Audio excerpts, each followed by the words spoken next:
Yo, thank y'all for checking this out, man. Thanks for supporting your boy. WavyWayne.com got everything you need to help make mixing go a whole lot easier for you. Get your mixes sounding good real fast. Make your clients feel like you is a superstar engineer. Hit WavyWayne.com, copy one of them templates, copy some of that Pro Tools sauce, alright? That's a fact. It's your boy, Wavy. You sick of your mixes sounding limp when you take them out to do the car test? Or you give it to the club DJ, and after he play Migos, he put your limp mixed it song on. It ain't got no bass. It ain't got no hi-hat, your vocals sounding all muffled. Why won't your mixes translate in other places?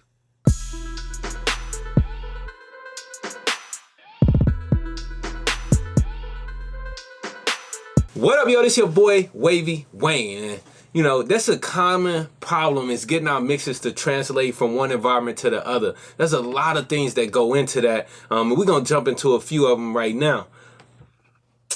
Basically, having your mix translate means that you can play it in one place. It sounds the same when you leave the studio, still sounds good in the car, sounds good in the club, sounds good in your earbuds and on your Bluetooth speaker, and, you know, all around, right?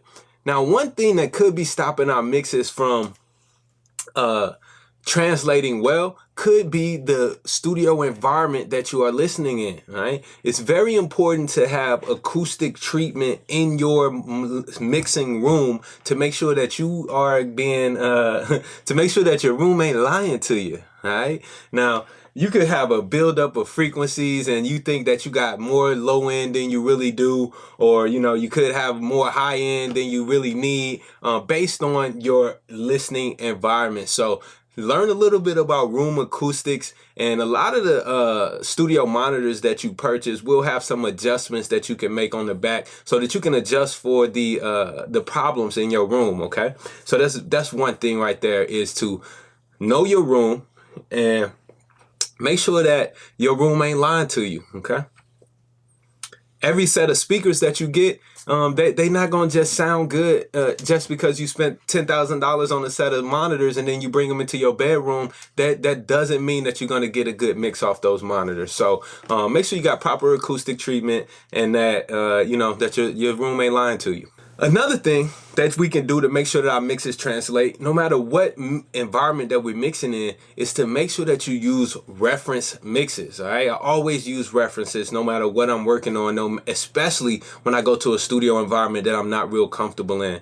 A reference mix is simply a song in the same genre with the same feel, the same instrumentation of the record that you mixing that's been mixed professionally that you can compare your mix against, right? If you play that reference mix in your listening environment, you have a better chance of matching those frequencies. Maybe you find out by playing that reference mix that your bass is a little too low or that your vocals are a little too loud, right? We're not trying to necessarily copy what we're hearing in that mix, but we're using it as a reference to see what standards we need to meet in order for our records to stand up against the hottest records in the industry. Another way that we can make sure that our mixes translate is to test your mixes wherever they will be played, all right? Now, if you listen to music in the car all the time and that's the #1 place where you listen to music, when you're done mixing a record, take it out to the car, play it in the car, listen to how it sounds in the car. And be honest with yourself. Don't just tell yourself that it sounds good because you tired of mixing on it. You know that you've been listening to music in that car and your mix don't sound nothing like what you've been listening to all week. So go back in the studio and do whatever tweaks that you need to do. You can even take it so far as to bring your laptop out to the car. It's an ancient Chinese secret right here. This is the ultimate Wavy Way secret. Take your laptop to the car, plug your aux cable in, and mix it right there in the car. And I guarantee you it's gonna sound good in the car. But how you gonna make sure that it sound good in the studio? Well, then once you go back in the studio, you see, all right, bet, this is how it sound in the car. Let's see how it sound in the studio now, right? And you make adjustments for each until you find a happy medium that can fit everywhere that you go. So that includes, you know, not only car stereos, but them little Bluetooth speakers. I listen to music a lot on those little Bluetooth speakers. So that's one of the first places that I check my mixes. Also, the iPhone. a lot of times after I post a mix, after I send a mix to a client, or I'm gonna post it up, or they make it a music video, people are watching and listening to your mix right on their iPhone. So not Android. So if it's on an Android, it's just gonna sound bad regardless. All right, so that's just something you got to deal with.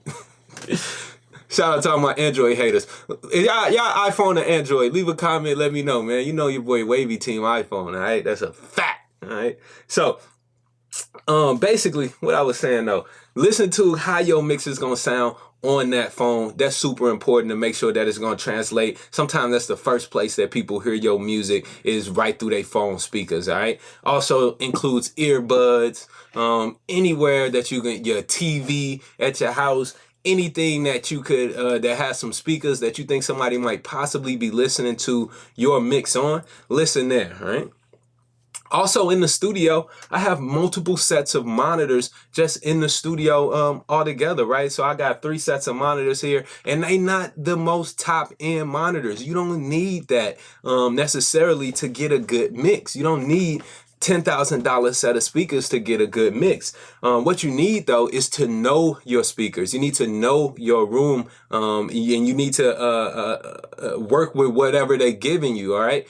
So before a session, I'll go in, load up Spotify, listen to the top 10 records just to get myself in the vibe of, you know, what's current, how the speakers sound, how they sound in this room. And if I'm in a new environment, then I'm going to play my list of reference tracks in that room that I know and I listen to all the time, so I know how they sound, right? Even if you're mixing in headphones, right? Make sure you got a good quality headphone that you listen to music in often. Don't just save those headphones for when you get in the studio, because then you don't necessarily have that relationship, that training to hear and understand the frequency response of those headphones, right? These are the Status Audio CB1 closed back headphones. They sent me these to test them out. You know, I like the build quality. I got a little unboxing I'm gonna throw in at the end of this video, all right? So headphones are a great way to check your mixes, but make sure that it's a headphone that you're comfortable with, that you actually understand the frequency response and you listen to on a regular basis, right? Another way that I like to check my mixes is by using a spectrum analyzer, right? And in Pro Tools, I'll just slap this right on my master fader, on my inserts, go down to sound field, and I'll apply this analyzer as the last plugin on my master fader.